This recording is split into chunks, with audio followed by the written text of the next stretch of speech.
And John has asked me to address care for spiritual garden. And that's what I'll try and do. I'll introduce myself a little bit more. So Mandula uiteraard. My funny accent is because I'm Dutch, and I've been here just this week exactly 4 years. So I'm still a bit of a newbie, but I'm sort of getting more. I would say, I'm setting up my garden in WA. I live in Fremantle, ocean, water, so it's wonderful to drive up from the water into the hills, from the blue to the green. I'm a theologian for quite a few years, and so I did all that in Holland and spiritual direction. And I'm an artist here in WA. I've been working as a chaplain in the Children's Hospital in King Edward's, and just recently did a locum in Hollywood Hospital. So when we talk about spirituality, we're not talking just feel-good spirituality. We're talking the real big questions in life, and so I've got quite a history in palliative care and oncology, also with children. So there's no easy. We're not doing an easy talk when we talk about the subject, but today is going to be very gentle. Don't worry. And I'm doing a PhD on spiritual care in healthcare by the use of art and not being art therapy. And I'm very excited about that. I'm doing that in Amsterdam. So back to the Netherlands. That's how it goes in life. You just go where the Spirit leads us, and where life takes us, and also where the life is. So spirituality is this real connectedness with our own hearts and soul. And I always point, you can't see that, but so heart and soul, this is where we are connected with our surroundings, and that's, of course, especially today when we talk about roses and gardens and being together here as a community in this church, which is really wonderful. Also today, it's a retreat that you're on. You're on an on-site retreat, which is, I think that's wonderful that churches offers this. We should do more of those. So retreat, step back from your ordinary days and get into a different mode of being. And that's where the care of the soul is about. But it's a different state of being, and that's a very slow process of us changing into a different state of being. But in all that, we stay who we are. We're human beings, and we can only do that in the here and now, where we are, exactly where we are right now, today, and also exactly in the place where we are. So I was quite excited that the theme of this retreat is the temporal and the spiritual. But you can't have spirituality without the temporal, because we would be really off with the fairies there, or not being really alive. So it's when we talk about spirituality and our own spiritual care for our own souls, that's very much in the here now and in the temporal. Now, we are talking about gardening as a model for balancing ourselves, and I will take you through a few steps before I end up with this gardening as a model for balancing ourselves. And I think that's just a wonderful metaphor also, or a process or a practice of taking care of our soul and our spirit, because gardening, that's just one of the most profound acts of worship as well. So again, spirituality is all about being connected, but about being truly connected. And it's about seeing. And no doubt you've been looking at roses today, and with a talk about all of it, how, they're just little miracles. And spirituality is about seeing, and seeing the miracle in everything. It's about seeing the sacramentality of nature. But not only of nature, also the sacramentality of ourselves and the sacramentality of the people we live with, our partners, our children, and the sacramentality of the people in our communities. And it's all about the seeing of that. And seeing is not looking. We can look at things, but mostly when we look at things, we want to grasp it. We want to make it ours. But when we talk about seeing in a spiritual way, we are looking at things that don't belong to us. They're part of creation, and they're part of God's work, and they're not for me. They're not for me to have. I want to grasp it, I want to keep it, but so this is just the difference between looking and seeing. The seeing is having a sort of a detachment from it and see things in their own amazing being. And we can also look at ourselves as amazing beings.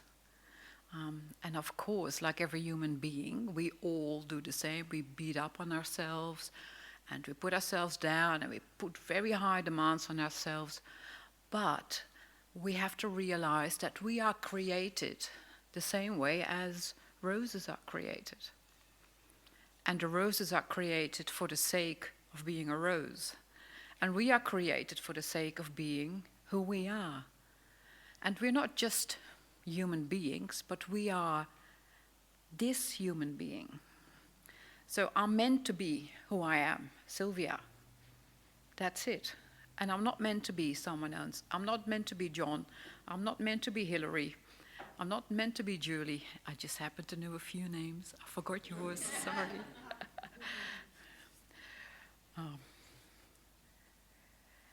And when we talk about spirituality, it is this seeing of myself, of other people, of nature, through the eyes that see and through the eyes of God, as if that is a simple thing.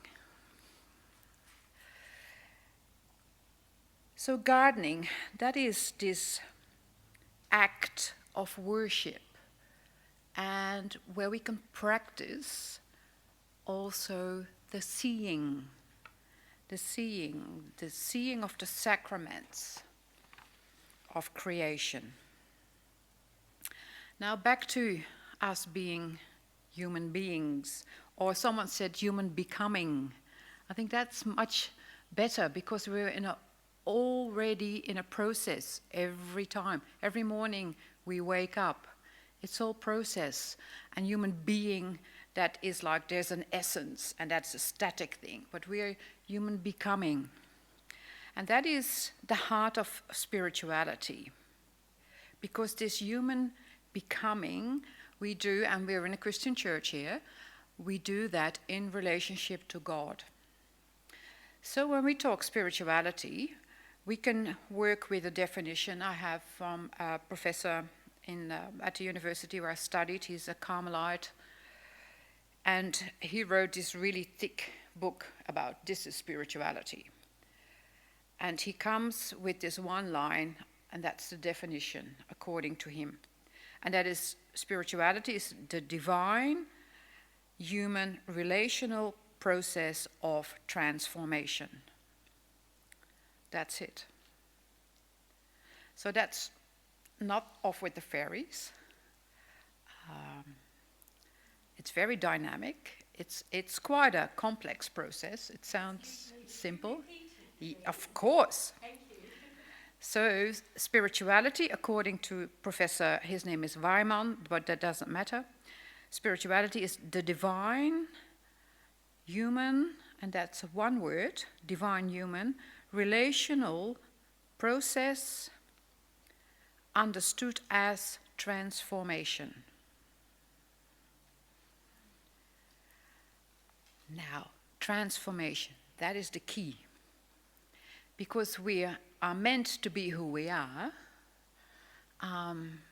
but being Christians, the word fall, the word sin, are not strange words to us, but we, along the way of being alive, we sort of drift away from what we come to Merton later, but what Merton and others called our childlike spirituality.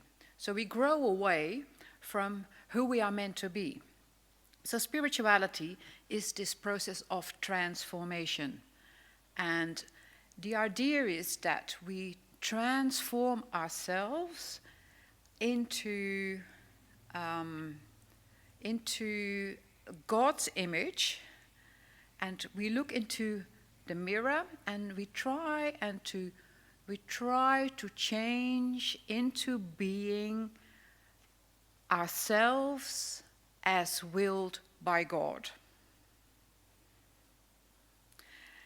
Now we come to Thomas Merton. Thomas Merton, who does not know Thomas Merton? Yes, still a few people, okay. Thomas Merton is a Trappist monk, and he died in 1968, and he was responsible for a renewal within not only the monastic life, but also within large groups of Catholics mainly, for making contemplation something not only for monks and nuns, but also for ordinary people. And he has written really like this much, and part of that has been autobiography and letters. So we know a whole lot about what was going on inside this man. And he started his life as a student, bit of a rough life, going out, and he couldn't find his bearings. And then he discovered that he would like to write, but he still couldn't find real meaning in life. I'm just doing a long story really short. And he finally he got a few religious experiences, and that led him into going into a monastery, a Trappist monastery in Kentucky. And he lived there for 28 years, I think it was. And as it goes with the Benedictine spirituality and the Benedictine monks, you choose to be on one spot, and that's it. That's where you stay. So he stayed in this one monastery for 28 years, and all the time he wanted to go out, and he wanted to go and live somewhere else, and he wanted to have more silence and more solitude, etc., etc., etc. And he wrote all of it down, and so we can see his transformation. You can follow that in all his writings, but also he shared all of that with us and with a lot of other people in the world. So he's been a really significant spiritual writer in the past century. That makes him a contemporary. He's of the here and now, because what you see in his journey is that he started out really sort of narrow-minded, like, okay, I'm chosen, God has chosen me to go into this monastery, so I'm going to be a good boy from now on. No more messing around. He was writing poetry. He said, that's of the world. I'm going to stop that right now because that's not good. Since it's of the world, it's wrong. And he did that. He stopped it. But of course, because he is Thomas Merton and not someone else, that kept stirring in him. And he thought, so he had to work. That's what happens when you're just in one place. There's no escape. You have to work through these things.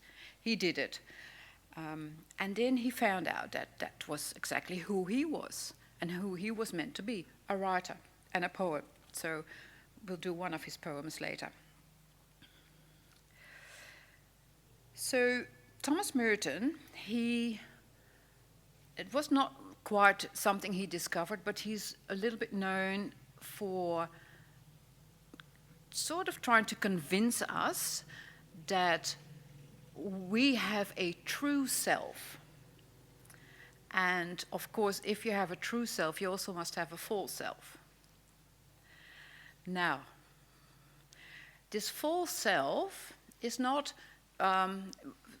some of us think of Jungian terms like our shadow and all that, but the false self here with Thomas Merton is that self that we are when we try to conform to the world.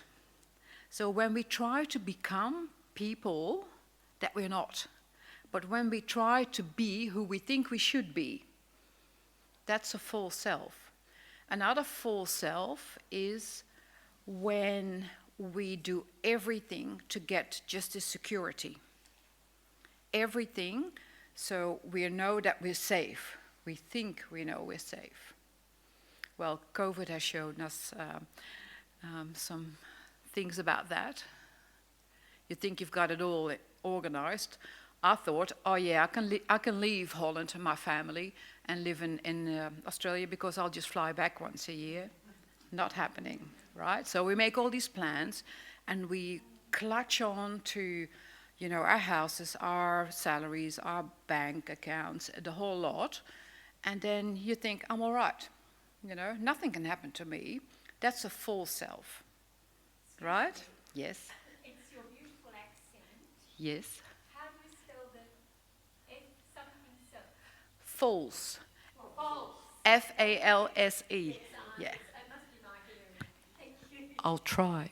It's my hearing. Yes. So the false self. And not that there's anything wrong with it, because that's how human beings are. But according to Merton, and he gets that from our whole tradition of Judeo-Christian spirituality, which starts in the scriptures. So it's not something he makes up, but he goes back into tradition, and there he finds all this wisdom. The wisdom that is meant to set us free from all these false securities, false us, and to slowly, because it's a very gradual process and it's never finished, unfortunately, but to transform us into our true selves. Now, a true self, what would be a true self? A true self is a self that has not only accepted itself, as in being, okay, this is me, but a true self is also a self that knows, and this is our Christian Judeo belief, faith, or hope. Our true self is also a self that knows that we are nothing without God. And this is where the relationship comes in the definition of the divine human relational process. So it is us in relationship to God, to the divine, to Christ, that changes us into our true selves.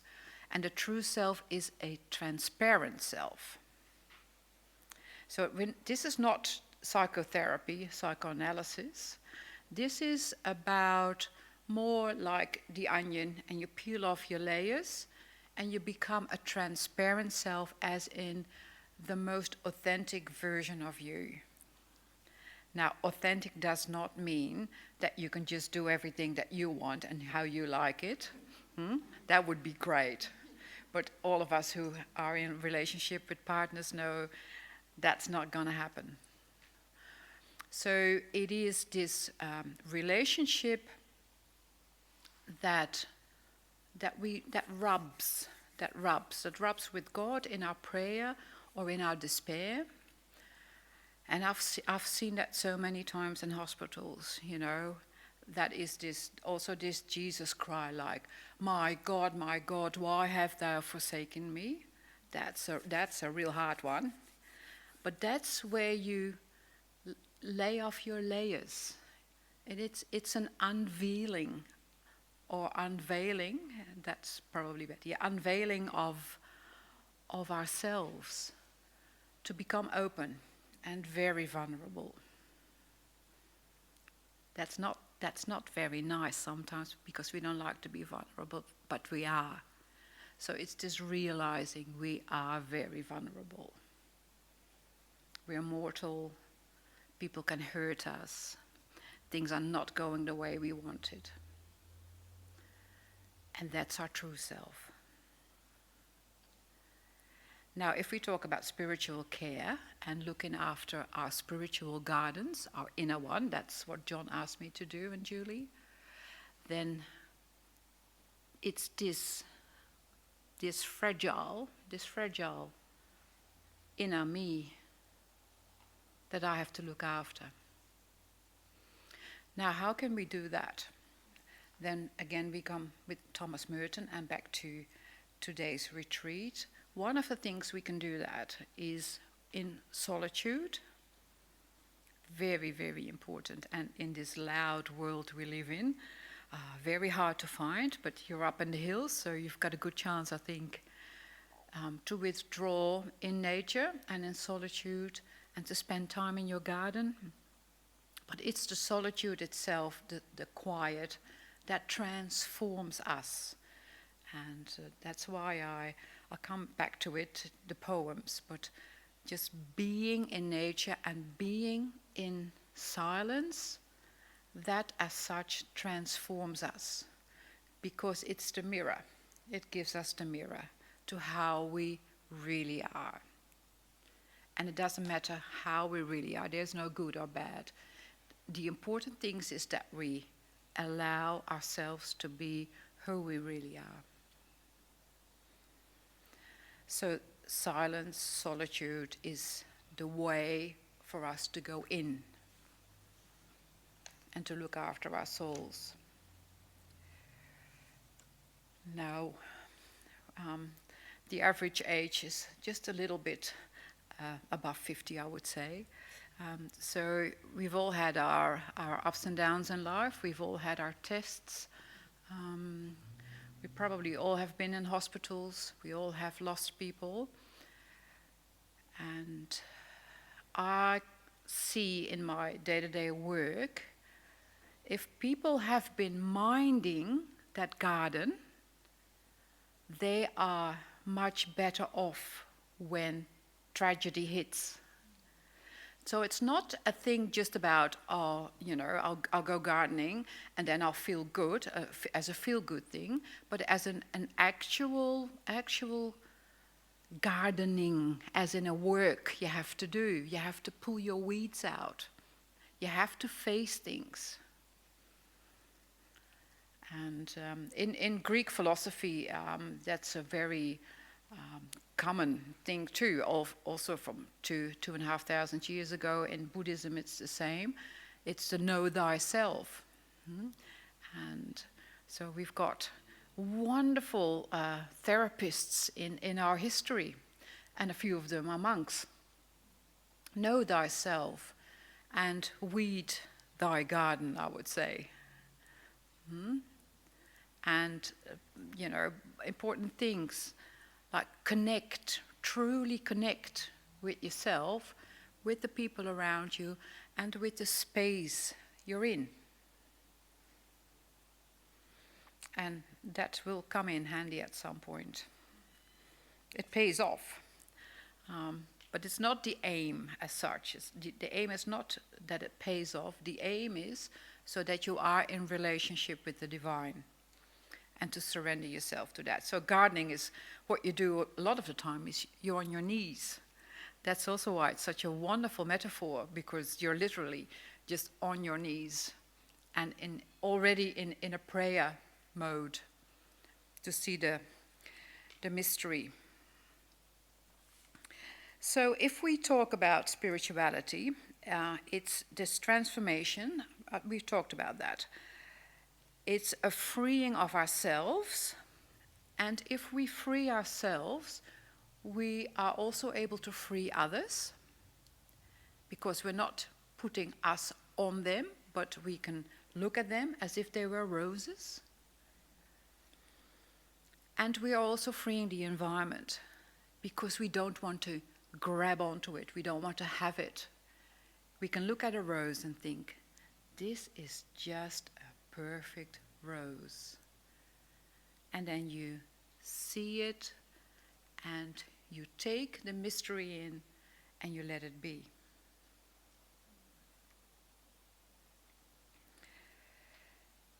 And because we are in relationship with the divine, that means that we are also transcending ourselves. That's another important ingredient of our Christian Judeo spirituality. We transcend ourselves, self-transcendence. That means that we're not just staying in our narrow self, and the narrow self that thinks that everything that I look upon the way, that's how things are, and with a closed off heart, otherwise I get hurt. No, in relationship with the divine, and in relationship with nature, and for other people it's music or art, we are drawn out of ourselves. So it's not just me, me, me, me, me, me, but we forget about the me. And if we can let that narrow self go, maybe that's a better word than the full self, a narrow self. Sometimes it happens. You all have that experience, no doubt. When you just lose time, and gardening is one of the best ways, when you just lose yourself. That is to let go of the narrow self. And then you can embrace whatever there is.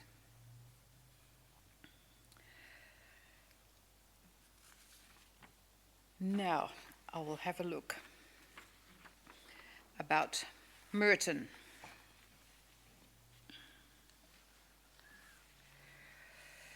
As I said, Merton has written really so much, and I only have 45 minutes, so I just want to highlight a few of his things about nature and the importance of nature for our spirituality, and our spirituality understood as this transformation of our full self into a true self.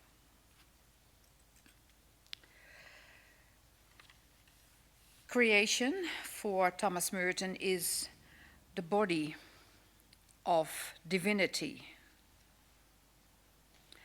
And when he is in nature and he lives in this big monastery in the 30s, 40s, 50s in Kentucky, and then he gets this real urge, he can't be in that big monastery anymore. And because he was starting to be a famous writer, all these novices came, and so it was really crowded, and he had to teach them all, and there were I think really hundreds that came every year. They wanted to be a monk just like him, so he was quite busy there. And then quite often he thought, I can't cope with this anymore. I want to be out, I want to be in quiet, I want to be in the woods. So the abbot first gave him a little shed where he could sit and write in his diaries or whatever he wanted to do. And then he just kept on asking, like a little child, when am I allowed more solitude, more solitude? And so finally, the abbot, he had to hand over to another abbot, and the other abbot said, fine, off you go, into the woods. So he had this wonderful, nice little hermitage. And every morning, he was really happy there. He found it. He found his place. And he would just get up, because, the Benedictines, they have their office. They pray, that starts at 2:30, I think, or 2:15 in the morning. They go to bed early, get up in the middle of the night. And then he goes into nature. And he is more and more and more aware of this creation as the body of divinity. And he says, the gate of heaven is everywhere. And he says, I can't find the right words for it, that's why he's a poet. And eventually he starts making photos, and he does wonderful, quick little drawings. And he says, the gate of heaven is everywhere. And everywhere we find ourselves invaded by the world of the sacred. And also eventually only our sense of the sacred will save us. So you could say that he's got a sacramental consciousness. He sees the sacred, the sacraments, everywhere. And that also for him is this true contemplation. That's a word I haven't used yet. But true contemplation is spiritual awakening and maturity that involves the loss of a false self, the ego, our illusions, our masks, and our superficial consciousness. And in turn, the true self or authentic identity of us as a person breathes freely. After, here comes the but, after the spiritual ordeal or ongoing process. So, the idea is to come to this contemplative depth. And Merton calls that the paradise consciousness. Now, paradise consciousness, that's also something that's not in our afterlife, but it's the awareness and the seeing that I spoke about before. With as clean as possible a mirror that we are. All right, so the work that we have to do on ourselves and only with God, in relationship with God, in dialogue with God, is to clean our mirror. And then we grow into a paradise consciousness that is an awakened consciousness. And it is, one of the characteristics is that it's a spiritual integrity. And that, so we are awake.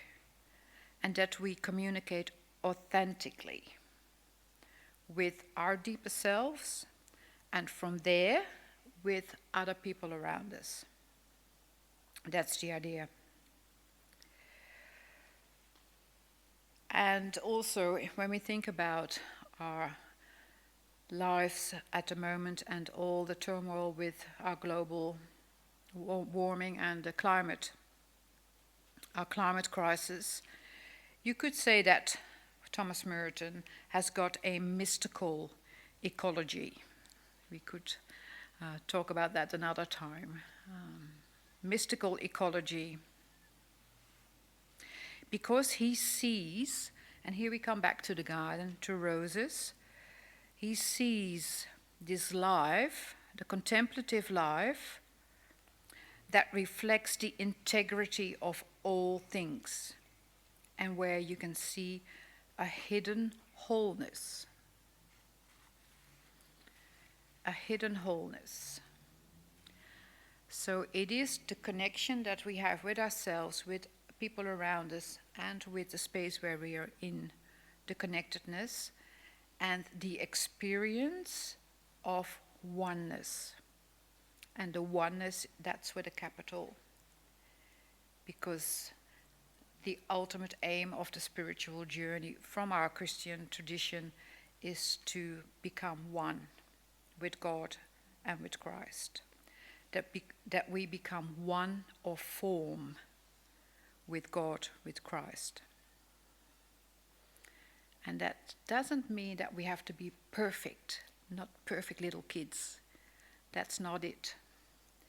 It is to surrender to the love that is in this divine atmosphere, in the divine love. That's what the scriptures is about eventually. Comes down to love. And for us to be transformed by this love and into love. Sounds easy, hard work.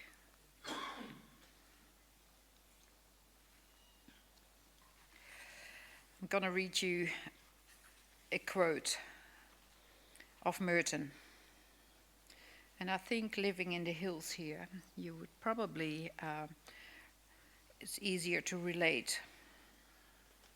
When we are alone on a starlit night, when by chance we see the migrating birds in autumn descending on a grove of junipers to rest and eat, when we see children in a moment when they are really children, when we know love in our own hearts, or when, like the Japanese poet Basho, we hear an old frog land in a quiet pond with a solitary splash. At such times, the awakening, the turning inside out of all values, the newness, the emptiness, and the purity of vision that make themselves evident provide, and here it comes, a glimpse of the cosmic dance.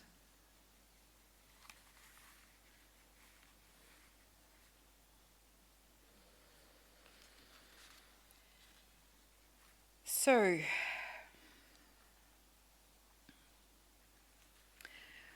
if we come back to the roses, all this talking about spirituality, what I just did all here, and you might go like ding, ding, ding, ding, ding, ding, ding. But all the talking about spirituality, about transformation, about seeing, that leads to the point of today. We are all pushed and pulled between different ways of being and of different kinds of knowing things, of different ways of standing in the world. And what we are invited to do from our spiritual tradition, our heritage, our roots, is to grow into a more angelic mode. And not to be good little angels, but to sort of grow into a more angelic knowledge and an angelic seeing. Between seeing what I need, and so I take it, and absorb what is there into myself, into seeing things in relation to God.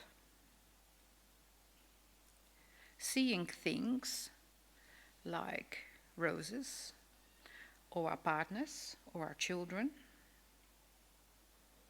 Seeing things having dimensions that are utterly irrelevant to us.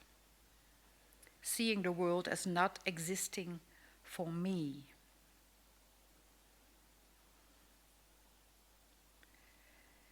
And when we grow into this more angelic way of being, it's a being in the world, but not of the world. It's that marginality that we live in. Then the aim is just to free ourselves, but by freeing ourselves, allowing the world to be the world. I hope this makes sense. And then gardening is a model.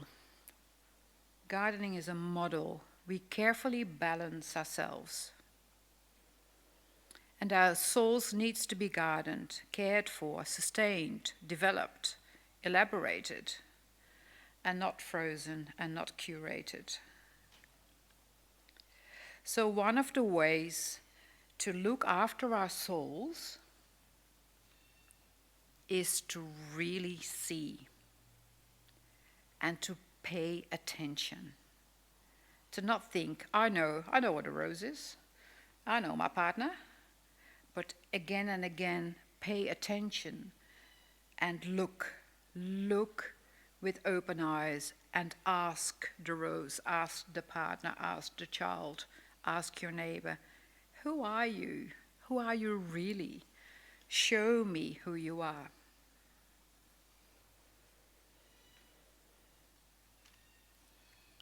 And a quote from Merton about gardening. Slowly, slowly comes Christ through the garden, speaking to the sacred trees. Their branches bear his light without harm.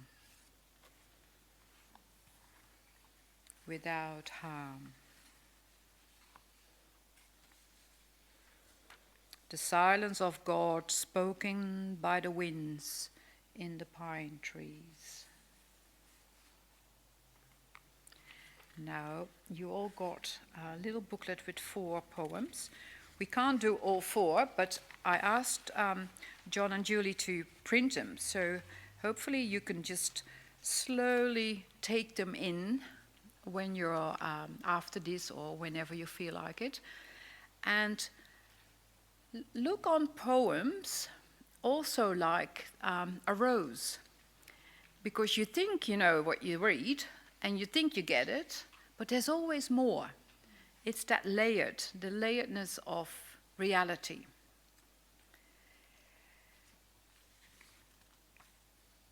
Again, because Merton is such an avid writer, his collected poems are this. It's something like 1,300 pages, so you've got 4 here. And I want to read to you the poem Love Winter When the Plant Says Nothing. That's the 3rd one in your booklet.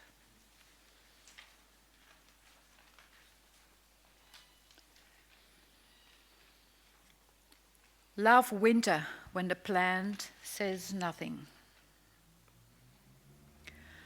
O little forest, meekly touch the snow with low branches. O covered stones, hide the house of growth. Secret, vegetal words, unlettered water, daily 0. Pray undistracted, curled tree, carved in steel, buried zenith. Fire, turn inward to your weak fort, to a burly infant spot, a house of nothing. O peace, bless this mad place. Silence, love this growth. O silence, golden 0, unsetting sun, love winter when the plant says nothing.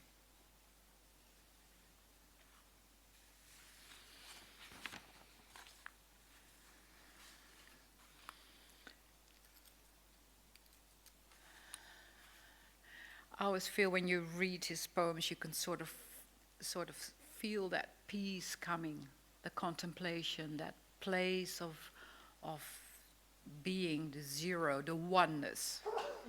By reading these words, you sort of experience the oneness that we talk about. We've got 5 minutes for questions, I think. Yeah? Any questions?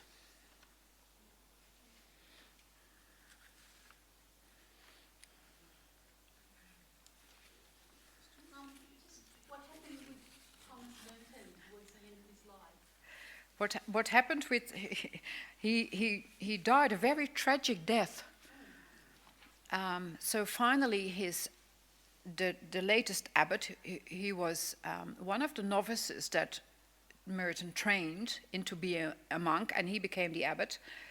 And he finally gave Merton permission to travel over to Asia, because he was very involved with Zen Buddhism and an interreligious dialogue on that with one of them, the Dalai Lama.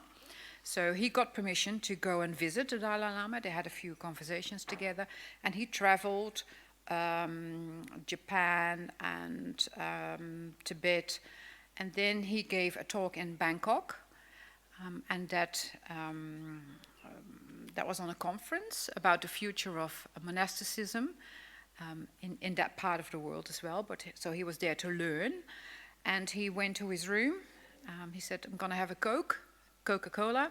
He went to his hotel room and he got electrocuted by a faulty fan.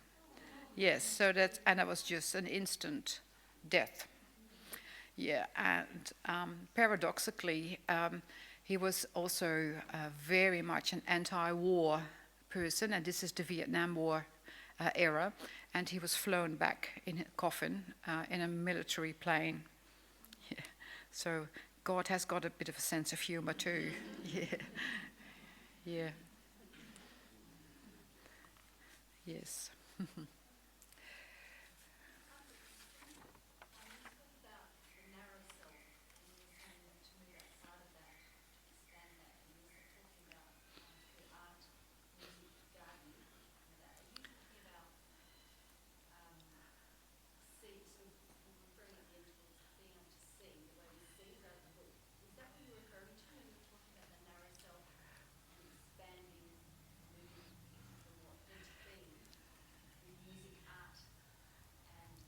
Yeah.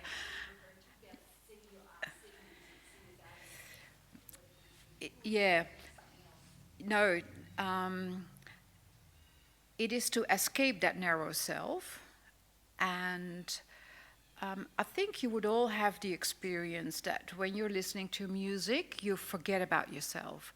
Or, so for me, being an artist and paintings is a very powerful thing for me, and I can be really swept off my feet by paintings. The importance is that our narrow self is a frightened self, and it tries to cling on to things. And these like art, music, or gardening, there are ways where we can just free ourselves. So you can experience that there's also more to us than that frightened self that tries to control everything, which we all do. I mean, no one is free of that. But the point is that that is not the last say. The last say is the freedom we have in God. That is the end. We are born to be free, not born to be wild, but born to be free. But free in the loving eyes of God. And that is when we let go of that narrow self. Those instances, and maybe that's just a second or a millisecond, when we know that we are being seen by God through loving eyes. That's it. Yeah. Sylvia, as you were speaking, I had this image of when we function out of the narrow self, we see things, and seeing and observing is a part of that. But the things we see are a reflection of ourselves, or by that reflection. Yeah. Whereas the other kind of seeing, where we're not a part of that picture, is those insights where we see as in bathed in, to use that same phrase, that the light of Christ. That we see through the image of Christ rather than through the image of who we are or who we have been shaped. Yes. Yeah. Something like that. Yes. Yes. Yeah. So it's a transformation. It's a Christo form.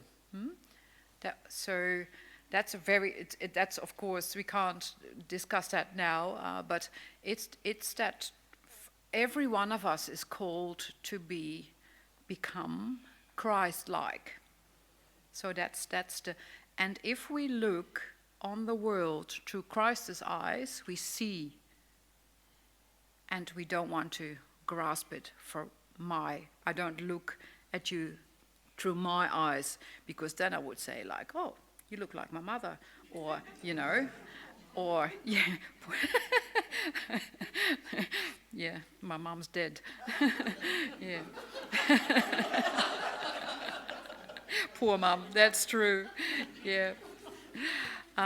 but if I would look at you through Christ's eyes, of course, then that's a bit, like as if I could. But I would say, like, oh, that is a mystery. Who are you? Reveal yourself to me. Yeah, like a rose. Yeah, and in this way, it's a bit like a love poem. Yeah. And that's what it basically is. Life, being alive, is looking at the world with the eyes of love and of amazement. And Sylvia, I'm wondering if you can add to that the thought that you don't have any expectations of the other that you're meeting. Yes. Because you're freeing them up by loving them through themselves, you can't ask, do you get any doctor? Yes. Yes, so that's that important and that never-ending process of becoming our true selves, and that means that we free ourselves also from expectations that we put on ourselves and therefore also on others. Is that right? Yeah. Yes, yes. Because expectation is sort of manipulation, ego manipulation. That's because I want my partner to be how I want her to be because that's what I need.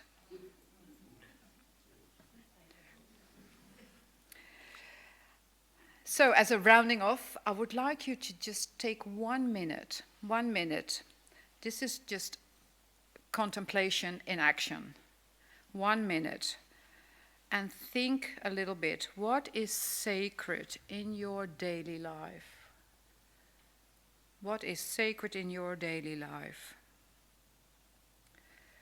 And if you just think back of this rich afternoon, you've been with your fellow community members and talk about roses. What is a word that you heard this afternoon that has awakened you?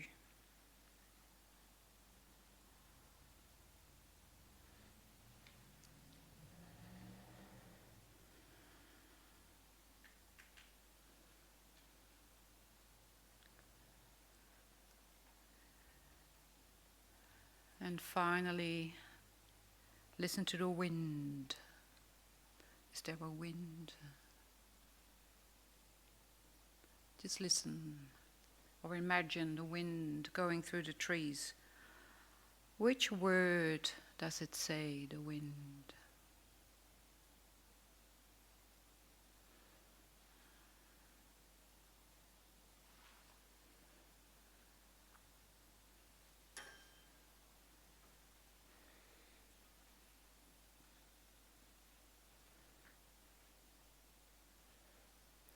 I hate to break this silence. This was a sacred silence. Could you feel it? Okay, thank you very much for your attention.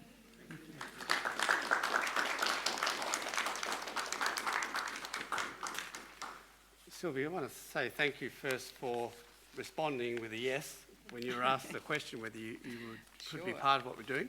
And as a sign of our appreciation, please accept that from us. Thank you very much. And there's almost ready to wrap up, but enjoy while we finish. Yes, thank you.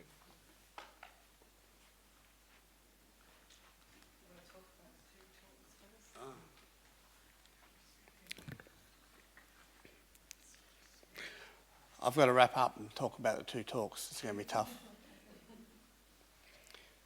It occurred to me that when Bob was talking about his method, as it were, as a rose grower, it was to observe, to learn by seeing what works and what doesn't, of not having a particular template that is placed over what's happening and said, "This, I'll do this and that will happen," but rather getting to know, it's a bit wimpy language, but getting to know the rose, getting to know what its needs are and how we can respond to those needs. And there is something in that observing that isn't possessing, that awakening finding that space where we ourselves can be true to ourselves, when we can, we actually, I won't say we become the rose, but we get to that spot precisely because God has observed us and knows what it is that we need, what it is to flourish. And what I heard Sylvia saying and the reflections on the life and spirituality of Thomas Merton was that journey of us hearing that, of us experiencing that movement from the dominant voices in our lives being our needs, being the voice of others that would shape us, that would have us become something that is not us. And hearing the call, that call of God that calls us to be free of all those things. There's a lot of scope here for being florid and thoroughly poetic, which I will resist at the moment. You might get a bit of this later on. Tomorrow in church. That might be a bit too quick.